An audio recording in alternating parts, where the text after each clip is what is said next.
부산의 발전과 미래를 위한 부산시의회가 함께합니다.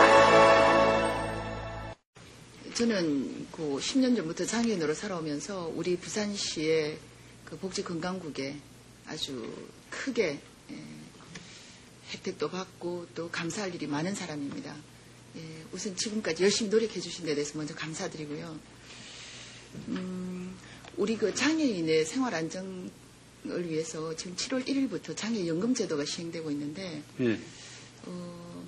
기존에 장애수당이 있었지 않습니까? 예, 그렇습니다. 예, 장애수당하고 지금 장애연금제로 바뀌면서 가장 크게 달라지는 것이 무엇이 있습니까?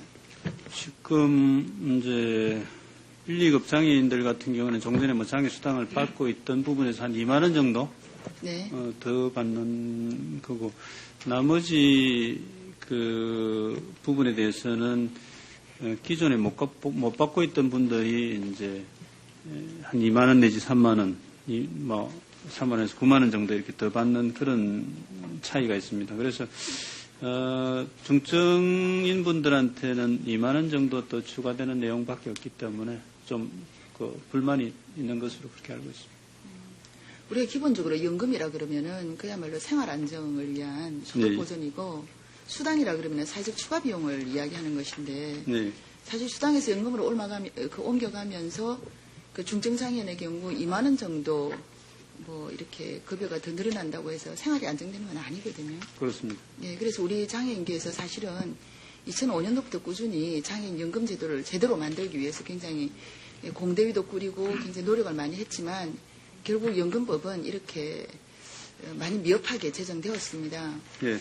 앞으로 분명히 현실에 맞게, 또 물론 국가 재정도 우리가 감안을 해야 되겠지만 현실에 맞게 더 개선이 되어야 된다라고 봅니다. 예. 그런데 지금 이제 수당에서 연금으로 옮겨가면서 중증장애는 한 2만 원 정도 급여를 더 받을 수 있다라고 말씀하셨는데, 네. 기존의 수당이 중증장애인이 가장 많이 받을 수 있는 금액이 얼마였나요? 수당이? 13만 원입니다. 13만 원. 그게 혹시 부산시에 추가 급여는 없었나요? 그때는 이제 저희들이 그 재활수당에서 3만 원 추가되는 게 있습니다. 그 부분은 이제 그대로 지속적으로 그대로 지급이 됩니다. 지속될 예정입니까? 예. 예, 알겠습니다. 지금 장애인계에서 그 부분에 대해서도 지속 여부에 대해서 굉장히 걱정을 많이 하고 있습니다. 근데 타시도 같은 경우에는 이걸 네. 장애 수당으로 정돈을 됐었기 때문에 네. 아마 이제 그 부분을 정돈해야 된다고 판단이 된 것 같고, 네. 저희들은 그걸 재활수당으로 이름을 붙여놨기 때문에 네. 지속하려고 그렇게 하고 있습니다. 예, 알겠습니다. 네. 그러면은 이번에 우리 7월 1일부터 시행이 되고 7월 30일 날 첫 급여가 나갈 텐데, 네. 예, 지급될 텐데, 우리 부산시에 지금 추정 수의 대상 인원이 2만 2천 명 정도라고 말씀하시지 않습니까? 예. 예, 중증장애인 인구는 한 약 7만 명 정도로 제가 알고 있고요. 예, 그 중에 2만 2천 명인데, 우리가 1차 접수를 받았지 않습니까? 예. 예, 몇 명 정도가 신청을 했습니다. 1차가 지금 저희들이 이제 기존에 15,000명은 중증장애 수당을 받고 있으니까 그분들은 그대로 가시고요. 네. 그래서 이제 저희들이 신규로 할 분들이 한 7,400명 정도 되는데, 이쪽에 신청이 얼마 있습니까? 지금 그 중에 한 5,400명이 지원을, 신청을 7월 16일 현재니까 아마 지금은 더 됐을 겁니다. 7월 16일자로 한 5,400명 정도가 신청 완료. 5,500명. 5,500명 정도. 그 5,500명이라는 것은 방금 말씀하신 대로 기존의 수당을 받는 사람 이외에. 예, 그렇습니다. 신규입니다. 그럼 기존의 수당을 받는 사람은 다른 절차를 밟지 않아도 그대로 연금으로 자동으로 그렇습니다. 옮겨갑니까? 예. 그렇습니까? 예. 그리고 이제 신규로 받는 분들은 심사를 받는다든지 그런 추가 절차가 있기 때문에 지금 시간이 걸리는 것으로 알고 있습니다. 그 제가 알기로는 지금 조금 다르게 알고 있는데, 물론 제가 잘못 알고 있을 수도 있습니다. 7월 초순경까지 신청된 사람이 840명 정도. 그 사이에 많이 늘어났습니다. 그 사이에 많이 늘어났, 한 열흘 사이에. 홍보가 제대로 됐고, 7월 그 사이에 하여튼 위원님이 아시고 낸 내용하고 저희들이 조금 틀린데, 하여튼 그 사이 초기부터 저희들이 이제 담당 그 공무원들 교육을 시키고 집중 신청하라고 저희들이 계도를 하고 안내를 했습니다. 그래서 5,000명 수준으로 지속해 왔는데, 조금 더 늘어날 것 같습니다. 한 6천 명 정도 될 것으로 판단이 되는데. 그러면 예상 인원의 거의 100%가 지금 네. 곧 신청 완료가 될 예정이다. 요거는 신청 다 받아봐야 되겠는데. 네네. 한번 확인해 보십시오. 왜냐하면 우리가 5월 31일부터 그 6월 11일까지인가 1차 접수를 받았을 때 네. 그 확인된 인원이 7월 9일자로 확인된 인원이 843명, 22,000명의 그래서 대비해서, 뭐 하여튼 예. 저희들 동을 통해서 네. 확인한 현황은 7월 6일 현재 네. 5,180명입니다. 아 그렇습니까? 네.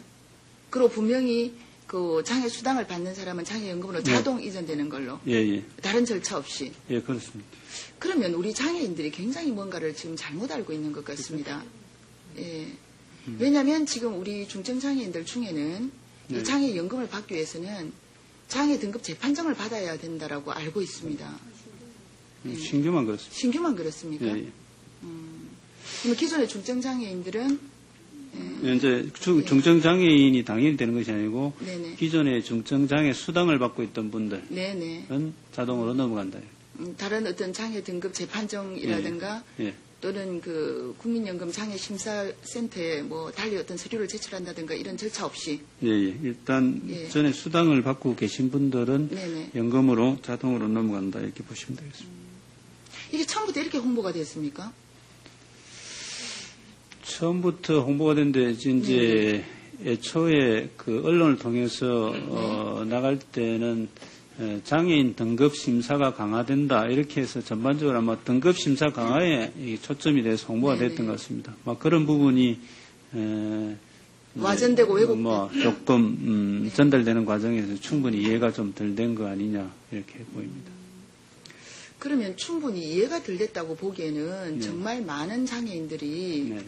지금 제가 알고 있는 것처럼 그렇게 알고 있고 예. 그 이유로 인해서 그 등급 재판정 네. 받는 절차가 까다롭고 또 비용이 부담스러워서 그 절차를 밟기 어려워서 지금 현재 신청 접수를 미루고 있다.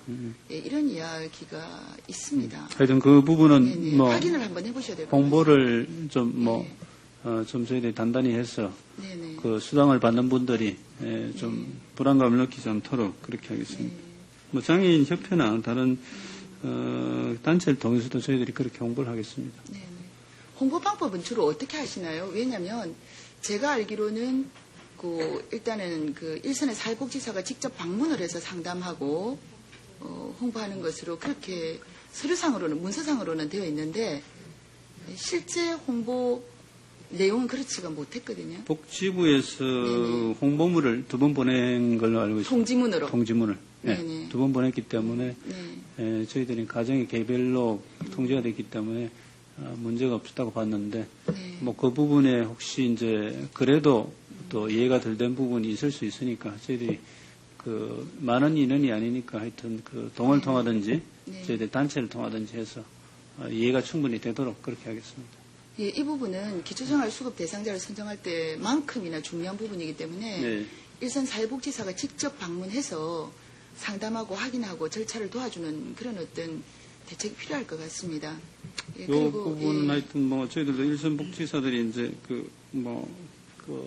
어떤 상황이 되는지 뭐 전화로 해도 되는지 네. 뭐 설명을 어떤 식으로 해야 되는지 그거는 뭐 저도 전체적인 그 업무 배분을 같이 봐야 되는데 할 수 있다면 네. 직접 방문하는 게 좋겠다 생각이 드는데 그게 어려우면 네. 전화를 한다든지 해서 충분히 설명을 드리도록 그렇게 하고 뭐 또 다른 뭐 청각이나 다른 데 지장이 있는 분들은 또 단체를 통해서도 설명을 드리고 그렇게 하겠습니다. 참고로 시각장애인에게는 점자 통지문은 오지 않았습니다. 그렇습니까? 예, 오지 않았습니다. 점자 통지문을 안 가시고 네. 그러니까 이제 뭐 일반적으로 통지문을 읽고 할 수 있는 분들은 전부 통지가 됐다고 판단되는데 이제 시각이나 청각 같은 경우는 조금 문제가 있다고 판단이 됩니다. 알겠습니다. 그 부분은 저희들이 협회나 이런 부분을 통해서 충분히 통지가 나가도록 하고 또 뭐 인력이 부족하고 그런 부분도 있으니까 특히 이제 그런 특정 장애 쪽에는 저희들이 한번 신경을 더 쓰도록 그렇게 하겠습니다. 예, 그리고 우리 부산시의 그 등록 장애인 인구 중에 예. 협회나 이런 데 가입되어 있는 예. 인구가 그렇게 많지 않습니다. 사실 한 20% 정도밖에 안 되거든요. 예. 네, 그러니까 그 나머지 장애인들에 대해서도 알겠습니다. 충분히 홍보가 될 수 있도록 했으면 좋겠습니다. 그리고 알겠습니다. 그 급여 대상자 기준 있지 않습니까? 예, 예. 기준 애초에 이 사업이 연초에 홍보가 될 때는 차상위 계층까지 확대 실시되는 걸로 되었었는데 예. 그 실시 임박해서 예. 그 보건복지부 고지에 의하면은 기초생활수급 대상 기준에도 못 미치는 예를 들어서 뭐 1인 가구는 50만 원, 예, 부부 가구에는 뭐 80만 원 정도의 소득, 예, 예, 월 평균 그래. 소득, 예, 대상자만 되는 걸로 그렇게 축소된 이유가 뭔가요?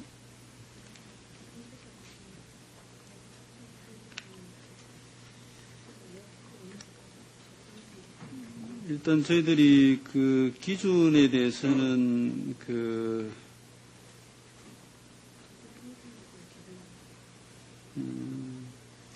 저희들이 이제 뭐 재산이나 이런 부분도 이제 합산을 하게 돼 있대 재산도 이제 소득으로 환산을 해야 되는데 그런 부분을 감안해서 뭐 1인일 경우는 50만 원, 2인인 경우에는 80만 원 이렇게 정한 것 같습니다.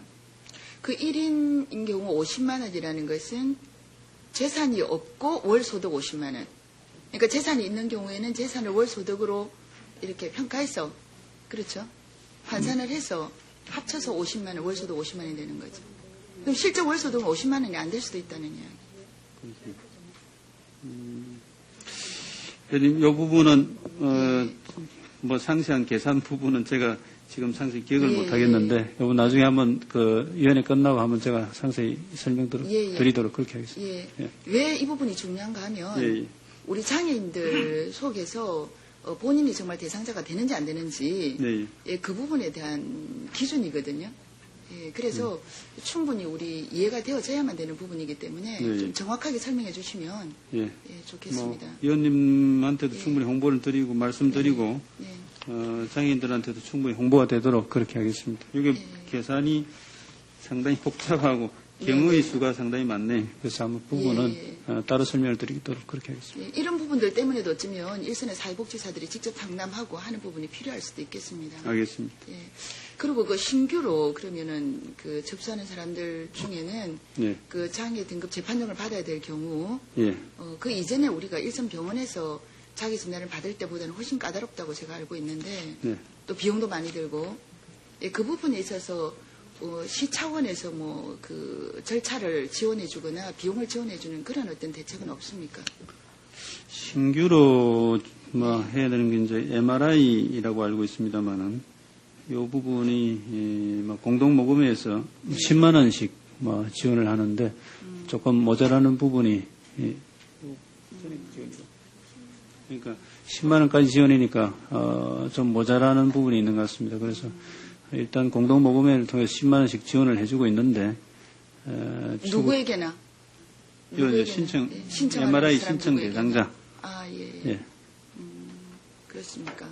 예, 이 부분도 사실 홍보가 지금 안 되어 있습니다. 그렇습니까? 하여튼 뭐 위원님 지적해 주시는 부분이 사실은 뭐 저희들이 놓치고 있는 부분일 수도 있고 그래서 한번 포함해서 홍보를 좀 더 하도록 그렇게 하겠습니다. 그래도 저희들이 이제 감사합니다. 예. 전체적으로 인원에 대해서 대상자에 대해서는 저희들이 이제 7천 명에 대해서는 7천여 명에 대해서는 저희들 대상을 알고 있습니다. 그래서 그 부분들에 대해서 개별적으로 신청을 하도록 독려를 하도록 그렇게 하겠습니다. 예. 그래도 감사합니다. 왜냐하면 제가 생각했던 것보다는 훨씬 뒤에서 이제 그 시에서 많은 그 대책을 준비하고 계신다는 느낌이 들어서 제가 참 다행이다라는 생각이 듭니다. 그리고 이제 그 우리 복지건강국이 좋은 소식이 있더라고요. 노인 일자리 창출하고 관련해서 뭐 이번에 보건복지부에서 상을 받았다고. 예, 그런- 감사합니다. 뭐 저희들 예. 개별 기관들이 예. 잘해서 상 받은 거고 하여튼 뭐 시 전체적으로는 뭐 네네. 홍보가 많이 됐습니다. 어떤 사업이었습니까? 어떤 노인 일자리 민간 형태의 노인 일자리 발굴이라든지 이런 부분에서 개별 기관들이 상을 받았는데 시에서도 상을 받은 걸로 알고 있는데 개별기관 2군데하고 그리고 우리 복지건강국에서도 저희 시 차원에서 상을 받은 건 아니죠? 개별 수행 기관들이 그러니까 이제 어진샘 복지관 또 그런 또 시설공단에 파견하는 노인 인력 파견하는 실버 강사 제도 뭐 이런 부분들이 받았습니다.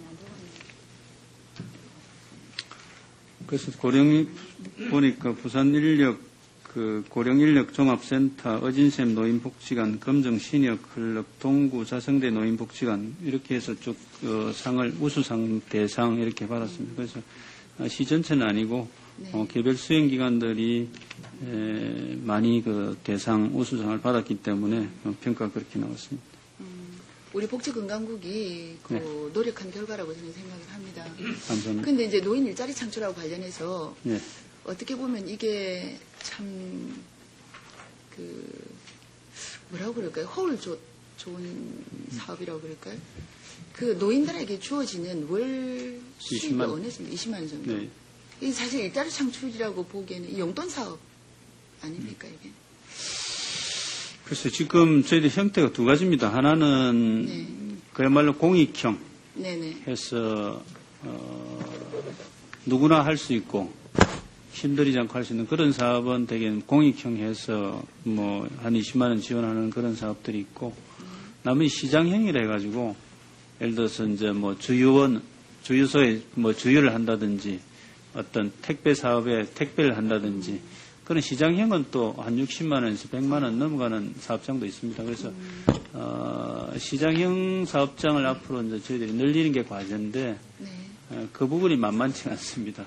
젊은 사람들도 이제 일자리를 구하기 어려운데 노인분들한테 그렇게 시장형 일자리 저희들이 찾고는 있습니다만은 그 부분들이 좀 어려워서 지금 애를 겪고 있는데 저희들이 한 2,000명 정도 시장형 일자리를 저희들은 계획을 하고 있는데 하여튼 저희들은 뭐 가급적이면은 시장형을 많이 생기려고 하고 있는데 노인분들이 이제 20만 원 정도 되니까 올려달라는 데도 있고 또 기간이 한 7개월밖에 안 됩니다. 그래서 좀 불만스러운 부분들이 있는데 예산의 한계가 있기 때문에 이제 뭐 저희들 불가피하게 그 정도에서 그칩니다만은 앞으로 이제 좀 차등화를 두려고 합니다. 인원보다는 네네. 예를 들어서 이제 육아 돌봄이라든지 이런 경우에는 다른 형태의 경우보다는 예를 들어서 지하철에 이렇게 안내하는 것보다는 훨씬 힘이 들고 시간이 많이 쓰이기 때문에 그런 분들에 대해서는 좀 올려주려고 그렇게 하고 있고 그런 과정에서 인원이 조금 줄어들 수도 있습니다. 그리고 또 근로의 질도 중요하다고 저는 생각을 합니다. 그래서 앞으로는 노인들이 네. 그런 단순 어떤 직종보다는 예.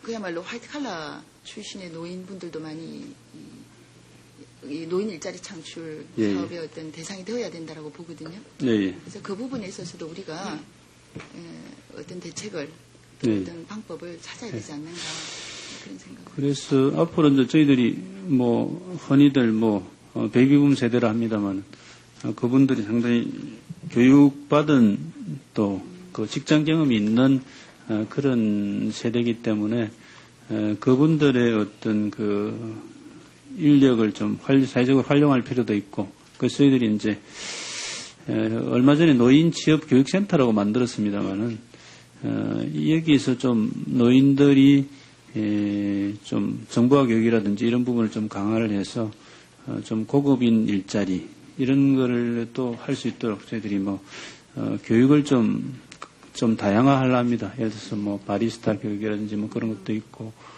정보화 교육 같은 것도 있고 그래서 앞으로 새로 나오는 젊은 노인 그런 분들이 취업할 수 있는 일자리를 좀 우리 노인취업교육센터를 중심으로 해서 만들어 나갈까 하는데 그런 부분들에 관심을 갖고 좀 더 노력하도록 그렇게 하겠습니다. 제가 몇 가지 질문을 드릴 텐데 네. 조금만 짧게 이제 네. 단답형으로 대답하셔도 될 만한 질문입니다. 알겠습니다. 예.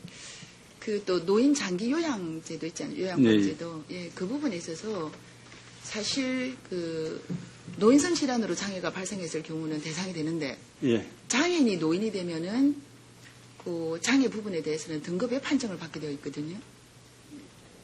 장애인이 예, 노인이 되었을 경우 65세 이상 노인이 되면 예. 예.